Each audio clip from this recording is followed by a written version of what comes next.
Nagdire-diretso sa intersection ng SUV na yan sa Mapandan, Pangasinan.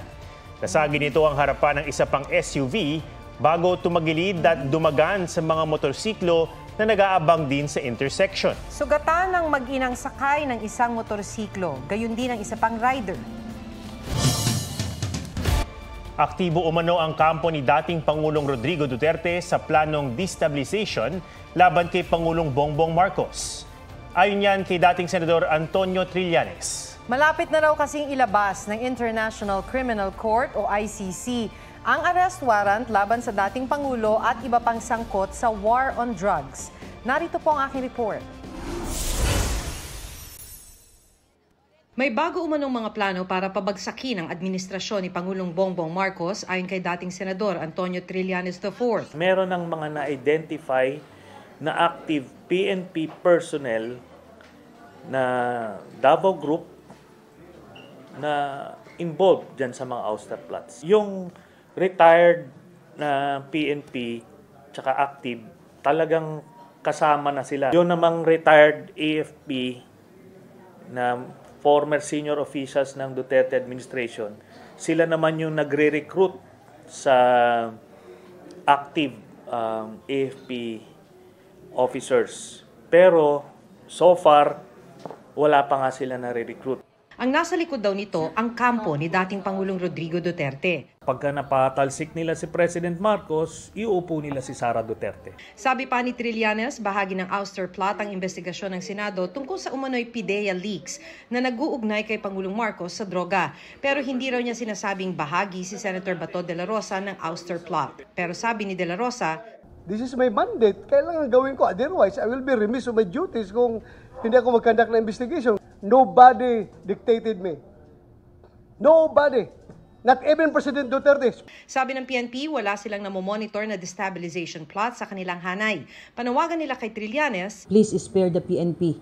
Dito po sa mga issue po na ito, the PNP will remain apolitical at we will always uphold po yung ating konstitusyon." Hindi rin daw loyalty check ang command visit ng hepe ng PNP sa NCRPO. There's no loyalty check. Lahat po ng pulis dito, we are very loyal to the Constitution. Tumanggi si Trillanes na pangalanan kung kanino galing ang impormasyon tungkol sa destabilization plot.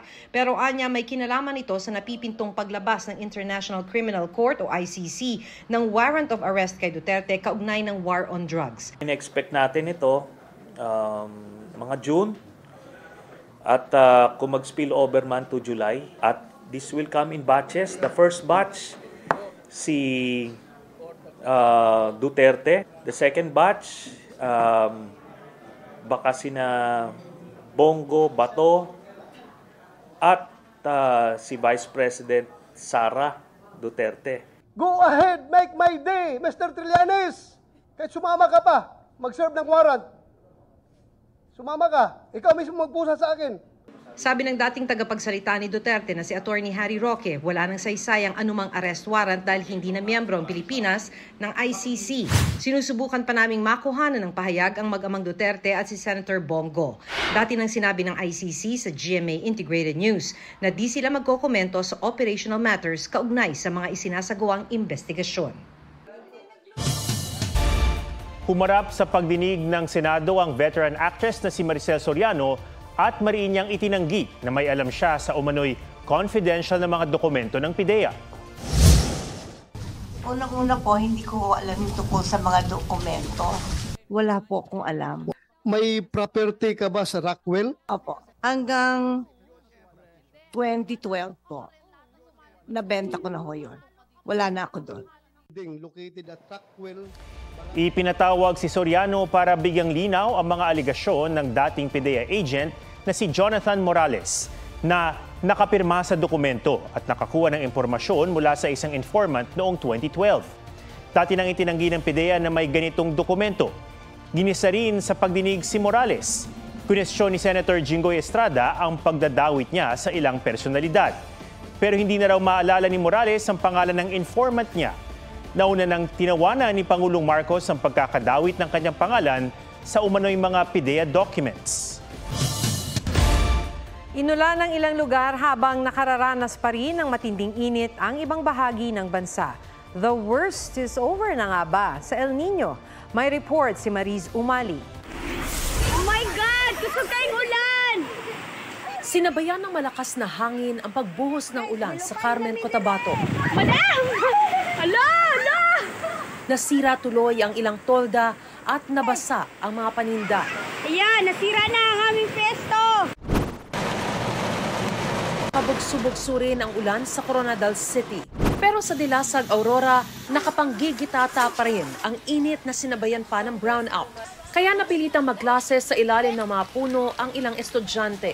Sa Aglipay, Quirino, hindi na maani ang mga natutuyong tanim na mais at saging. Sa Mangaldan, Pangasinan, below normal na ang water level ng ilang ilog. Di na nga umaagos ang Old Mangaldan River. At kung meron mang tubig, nangangamoy at nangingitim na. Ayon sa Pag-asa, kahit may mga pag-ulan na sa ilang lugar, posible pa rin ang mataas na heat index sa ilang lugar sa mga susunod na araw hanggat hindi pa tag-ulan. Pero the worst is over ng araw dahil di na raw ito kasing tindi ng init noong Abril. Sa ngayon, makakaranas pa rin tayo ng mga areas na matataas ang discomfort level, hindi na nga lang ganong karaming mga area. Pero sa ikalawang bahagi ng Mayo, thunderstorms ang dapat paghandaan.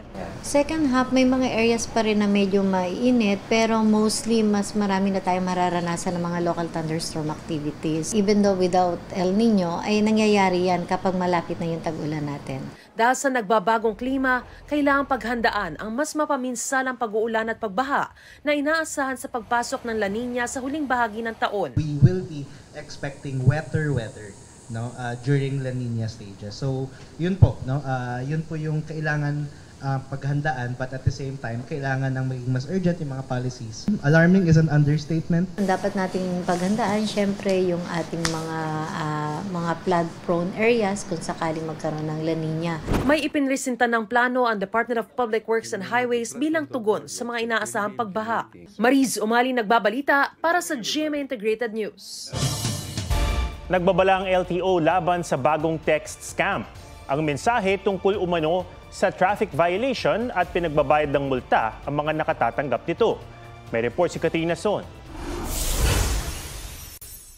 Isa rin ba kayo sa mga nakareceive ng mga text messages mula umano sa MMDA at LTO na nagsasabing may violation ka at kailangan mong magbayad ng multa? Ang co-convener ng Scamwatch Pilipinas na si Art Samaniego nakatanggap ng text na overdue na umano ang multa niya sa isang traffic violation. Kasama sa mensahe ang isang link na kailangan i-click para makapagbayad umano. Pag pinuntahan mo siya, sasabihin niya sa'yo 3 days na yung violation mo. Kailangan mong bayaran at magbibigay sila ng mga fake na payment platform. Matapos i-click ang link, agad daw lalabas ang website ng LTO. Ngunit nang i-double check niya, peke ang website. Hihingan ka raw ng plaka ng iyong sasakyan. Saka raw lalabas ang iyong violation at ang payment page. Pag pinasok mo yung e-wallet details mo, dito na nila makukuha o mananakaw yung e-wallet access mo. Ito po ay isang scam. Hindi po ito ginagawa ng LTO. At huwag po kayong mag-click sa anumang link. Hindi rin daw pinapayagan ng LTO ang kanilang tauhan na maningil o kumuha ng pera sa labas ng opisina gamit ang social media sites. Paalala ng MMDA, hindi pa ipinapatupad ulit ang no contact apprehension policy. Naka-TRO pa rin po. Hindi pa rin kami nagpapatupad. Bawal kami mag-accept ng payments, kahit online payments ng mga violations tungkol po sa no contact apprehension policy.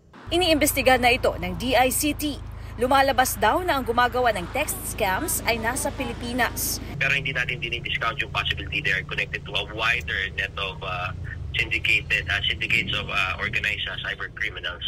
Tignan daw maigi ang link na ating ikiklik dahil isang maling letra lang daw, indikasyon ng ibang website ito. Bukas nakatakdang magpulong ang MMDA, LTO at DICT tungkol dito. Katrina Son, nagbabalita para sa GMA Integrated News. Umaabot na sa 3,000 pasyente kada araw ang nagpapaturok ng kontra-rabies sa San Lazaro Hospital sa Maynila. Lagpas na ito sa 800 kapasidad ng ospital. Ang ilan sa mga nagpapabakuna mula pa sa karatig lungsod. Bagay na ipinagtataka ng ospital dahil bawat syudad dapat may animal bite center. Apela nila sa mga lokal na pamahalaan tiyaking may sapat na bakuna kontra rabies sa kani-kanilang animal bite treatment center.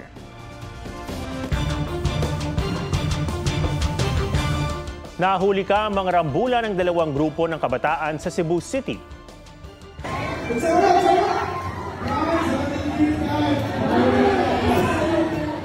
Bukod sa suntukan at tadyakan, nagampasan pa ng mga upuan ang ilan sa kanila.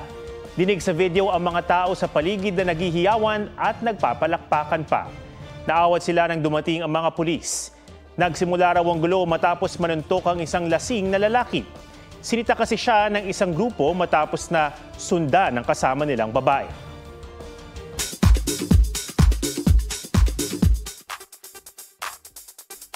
Ilang Hollywood at K-pop celebrities rumampa sa taunang Met Gala sa Amerika.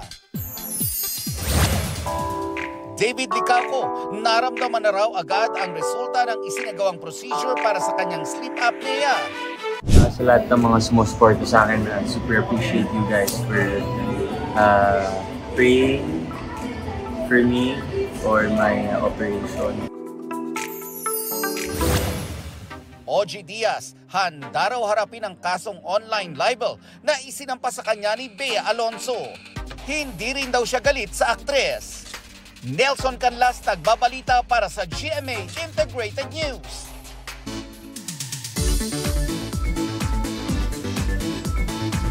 Mini Palawan daw sa gandang isang bahagi ng Samal Island dahil sa rock formations at malinaw na tubig. G tayo dyan, kasama si Mark Salazar. Mula sa tubig na kasing asul ng langit, hanggang sa magagandang rock formations ang natatagong hiyas ng Samal Island sa Davao. Na-check sa mga turista. Chill kayo, makawala sa stress. Every weekend, kanang wala trabaho, banding sa family. Itong si Ray Mark hindi natiis tumalon sa crystal clear na tubig. Dagan kasi mga spot, tas hinlo ang dagat ba niya. Nice kaya mga bato. Abot ang lilim ng mga puno sa gilid ng dagat kaya saktong pang-chill. Prepare your selfie sticks dahil hindi mauubusan dito ng picture-perfect spots. 30 minutes lang mula sa Port of Babac sa Davao ang biyahe. Kaya hindi ganun kahirap dayuhin. Mark Salazar, nagbabalita para sa GMA Integrated News.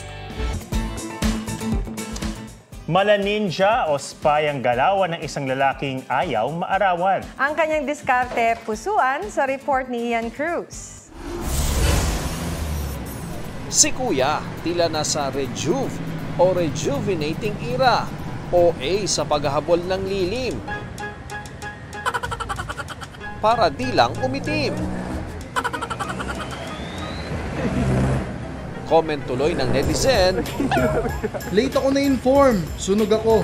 Sayang nga naman ang sabon kung ganito ang panahon. Yan si Luis Andrew Tesorero. Na lumabas lang daw saglit para mag-lunch break kasama ang mga katrabaho. At dahil tirik ang araw, wala siyang choice kundi dumikit sa pader para di mainitan. Pero naging katatawanan. Para daw kasi siyang karakter sa isang spy movie. At kinantsawan ng madla. Nilinis mo lang yung pader, kuya. Tapos, naihian pala yung pader. Pero approve ang ilan sa kanyang stunt. Check sa mga tamad magdala ng payong. At relate na relate ang karamihan. Sa tindi nga naman ang init. All means ay gagawin para iwas pawis at iwas lagkit kahit tila ito ay mission impossible. Ian Cruz nagbabalita para sa GMA Integrated News.